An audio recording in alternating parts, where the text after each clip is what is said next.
WhatsApp guys, welcome back to interesting video. आज की video में हम लोग जानेंगे कि सीधा चांद पर ना जाकर चंद्रयान 3 क्यों पृथ्वी के चारों ओर घूम रहा है। क्योंकि जैसे अमेरिका ने भेजा, यूएसए ने यूएसए तो उन्होंने डायरेक्ट भेजा था। तो अब काफी लोगों को डाउट है, तो उनके डाउट्स पे क्लियर हो जाएंगे। हमें तो थोड़ा बहुत तो पता ही है कि वो एक तो कम बजट में चला जाएगा और वो गुरुत्व आकर्षण की हेल्प लेके, भले टाइम लगेगा लेकिन वो कम बजट में वहां पर पहुंचेगा। End of the day mission पूरा कर रहा है, ये चीज है। तो देखते हैं भारत तक चैनल से वीडियो, ओरिजिनल वीडियो का लिंक है डिस्क्रिप्शन में, चैनल में, तो प्लीज सब्सक्राइब वीडियो कर दे। 1 2 3 को 5 ऐसे पूरे चक्कर लगने हैं। जो तीसरा जो ऑर्बिट है वो कल बदला जाएगा, यानी कक्षा तीसरी कल बदली जाएगी। लोग पूछ रहे हैं ट्विटर पर, सोशल मीडिया पर, अमेरिका सीधा भेजता है, भारत घुमा के क्यों भेज रहा है? क्योंकि जैसे ही अगर आप ट्विटर खोलेंगे, सोशल मीडिया कोई भी कुछ भी खोल लीजिए, लोग कह रहे हैं कि इसरो इतना घुमाकर क्यों चांद तक अपने चंद्रयान 3 को भेज रहा है। क्योंकि हमें लंबा जाना है, इसलिए ये अंडाकार ऑर्बिट बनाते हैं और ये पेरिजी बोलते हैं इसको। हाँ। ये जो है सबसे दूर की दूरी, जो सबसे मतलब धरती की सतह से जो सबसे लंबी दूरी होती है, इसको एपोजी बोलते हैं।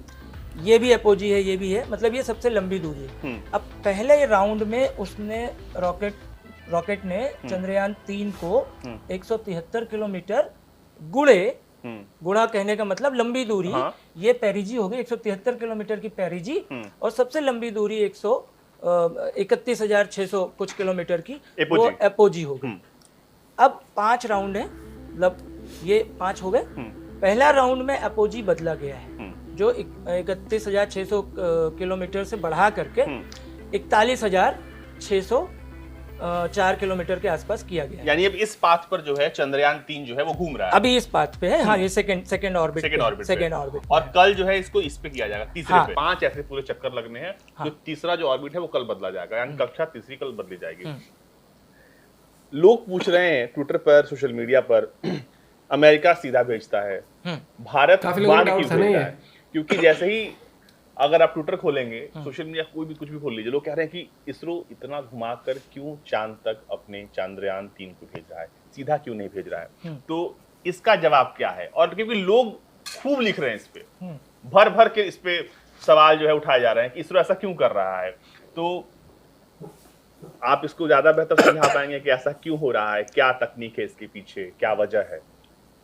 देखिए, ऐसा नहीं है कि नासा सारे जो डीप स्पेस मिशन हैं, जो सुदूर या गहरे अंतरिक्ष में भेजे जाते हैं, जो मंगल हो गया या नेपच्यून हो गया या जुपिटर के लिए, बृहस्पति के लिए, चंद्रमा नज़दीक है और उनके पास ताकतवर रॉकेट्स हैं। ताकतवर रॉकेट का मतलब हो गया कि वो हमारे GSLV से 2.5 गुना 3 गुना बड़े रॉकेट, उस पे पैसे भी ज़्यादा लगते हैं। मतलब अगर हमारा रॉकेट 300-350 करोड़ में तैयार हो रहा है, तो उनका रॉकेट जो इससे 3 से 4 गुना ज़्यादा कीमत में तैयार होता है। और कई बार तो रॉकेट की वर्थ इतनी ज़्यादा होती है कि उतने में भारत के 2 मिशन पूरे हो जाएंगे। तो जब इतना ताकतवर रॉकेट होगा, तो आप सीधे जो है, आप उसको लूनर ट्रांजिट ट्रेजेक्ट्री जो है, आप वो 5 चक्कर नहीं लगाएंगे धरती का, आप सीधे उसको बीच के हाईवे पे डाल देंगे, तो चांद के उस पे, तो वो वहां तक डालते हैं। लंबी दूरी का जो भी स्पेस ट्रेवल होता है स्पेस क्राफ्ट का, उसमें भी वो यही तरीका अपनाते हैं जो इसरो अपनाता है। क्योंकि उनको भी एक पर्टिकुलर सोलर ऑर्बिट चाहिए होता है। जब पृथ्वी से मंगल या बृहस्पति के लिए कोई यान भेजा जाता है, तो बीच की दूरी को सोलर ऑर्बिट कहते हैं, जब वो सूरज के उसमें चलता है। इस दूरी को कवर करने के लिए वो स्लिंग शॉट लेते हैं, वो स्लिंग शॉट ही बोलते हैं, जो घुमा करके आगे फेंका जाता है। हमारे यहाँ स्लिंग शॉट को हिंदी में कहते हैं गुलेल की तरफ फेंक देना। एक जगह से पीछे खींचा और आगे स्पीड में भेजा। तो पीछे खींचने का मतलब वो जो प्रोपल्सन हुआ, पीछे की तरफ आपने मतलब रॉकेट का इंजन ऑन किया, रॉकेट की स्पीड बढ़ी, अचानक से वो आगे बढ़ गया। तो वो भी ये फॉलो करते हैं। इसरो भेज सकता है, इसरो सीधा भी भेज सकता है, इसमें कोई दिक्कत नहीं है। लेकिन अगर 300 करोड़ में काम हो रहा है, तो 1000 करोड़ या 1200 करोड़ खर्चा करने की क्या जरूरत है?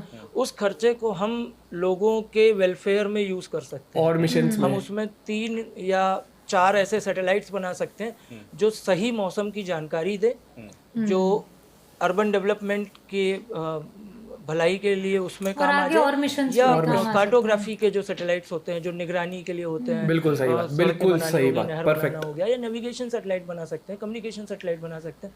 तो एक पर्टिकुलर रॉकेट पे इतना खर्चा करने का मतलब नहीं है।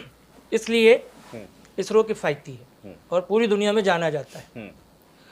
दूसरा जो पॉइंट है घुमा के भेजने का, उसका एक बहुत साधारण सा और बड़ा अच्छा सा उदाहरण है कि आप कभी चलती ट्रेन या बस से उतरते हैं, धीमी धीमी जब होती है, या मेट्रो से या लोकल से, आप मेट्रो से तो नहीं लेकिन मुंबई लोकल में देख लीजिए या बस देख लीजिए, तो जब वो थोड़ी धीमी होती है तो आप उसके चलने वाली दिशा की तरफ कूदते हैं। हाँ, उल्टा नहीं कूदते। उल्टा अगर आप कूदेंगे तुरंत गिरेंगे 100%, लेकिन सामने की तरफ जाएंगे उसकी गति की तरफ तो 50% चांसेस कम हो जाते हैं। आप संभाल लेते हैं। आप संभाल लेते हैं खुद को। यही फॉर्मूला धरती के साथ इसरो जो है वो अपने रॉकेट्स के लिए यूज करता है। हम यहाँ बैठे हैं, हमें पता नहीं चल रहा है कि हम हर समय 1600 किलोमीटर प्रति घंटा की रफ्तार से घूम रहे हैं, क्योंकि ये हमारी धरती की गति है जो अपनी दूरी पे घूमते समय होती है। अब इसको अगर आप 24 घंटे में देखेंगे तो ये करीब 40,000 या उससे ज़्यादा पार कर जाएगी, या 4 लाख के आसपास शायद। तो अब ये 1600 किलोमीटर की स्पीड जो है ये ऑलमोस्ट सुपरसोनिक के करीब पहुंच जाती है। हाँ। अगर आप इस गति से, इस गति के अगेंस्ट किसी को, उसके ग्रेविटी के अगेंस्ट किसी को सीधा भेजेंगे तो उसके गिरने का और दिशा भटकने का चांस ज़्यादा रहता है, बढ़ जाता है। इसलिए ये क्या करते हैं, थोड़ी दूर तक तो वो दिखता है सीधा जा रहा है, थोड़ी देर के बाद हर रॉकेट, चाहे वो नासा छोड़े, रशिया छोड़े, चाइना छोड़े या इंडिया छोड़े, वो हमेशा पूर्व की दिशा की ओर जाता है, धरती के डायरेक्शन में। धरती जिधर मूव कर रही है उस डायरेक्शन में। तो ये हम इसरो के वैज्ञानिक जो है ये बेनिफिट उठाते हैं धरती के मूवमेंट का, उसकी ग्रेविटेशनल फोर्स का। अगर आप बहुत पढ़े लिखे पानी लिखा है, पानी में आप सीधा कूदेंगे, ऐसे जाएंगे, लेकिन आप ऐसे कूदेंगे तो आपके अंदर जाने की जो चांस है वो बहुत कम हो जाता है। चोट भी लगेगा आपको। चोट नहीं, उसमें ज्यादा खतरा है अंदर जाने का।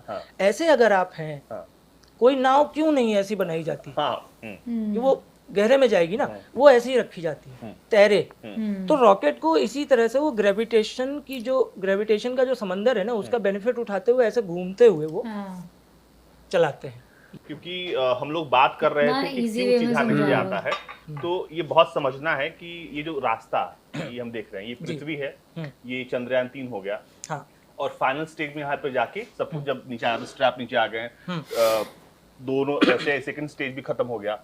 अब यहाँ से कैसे शुरू होता है काम, ये धरती, अब जरा समझाइए इसको एक बार। देखिए, धरती से जो ये एक अंडाकार ऑर्बिट है, हाँ, इसको यहाँ पर जो है ये धरती का सबसे नजदीकी पॉइंट है। ठीक है। मतलब रॉकेट उड़ा, उसने सैटेलाइट को धरती की सतह जो है उससे करीब 173 किलोमीटर ऊपर छोड़ दिया। सबसे पास का एरिया है। चूंकि हमें लंबा जाना है, इसलिए ये अंडाकार ऑर्बिट बनाते हैं, और ये पेरिजी बोलते हैं इसमें। ये जो है सबसे दूर की दूरी, जो सबसे मतलब धरती की सतह से जो सबसे लंबी दूरी होती है, इसको एपोजी बोलते हैं। ये भी एपोजी है, ये भी है, मतलब ये सबसे लंबी दूरी है।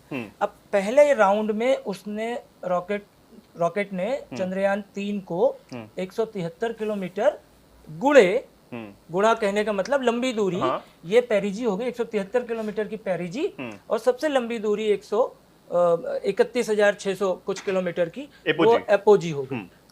अब 5 राउंड है, मतलब ये 5 हो गए।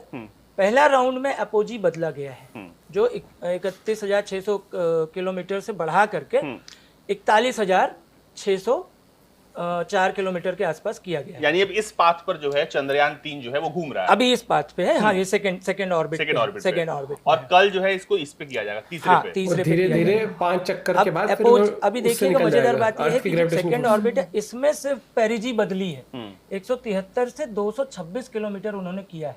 थोड़ा दूर किया, यहाँ पे थोड़ा सा दूर है, वो यहाँ पे दिखाना थोड़ा सा मुश्किल है ना। लेकिन ये अब जो थोड़ा सा इंजन ऑन किया उन्होंने कुछ 42 सेकंड का, उसमें इसको आगे बढ़ने की गति मिल गई, आगे बढ़ा और ये सेकंड वाले ऑर्बिट में यहाँ आ गया। तो इससे दूरी एपोजी भी बढ़ गई।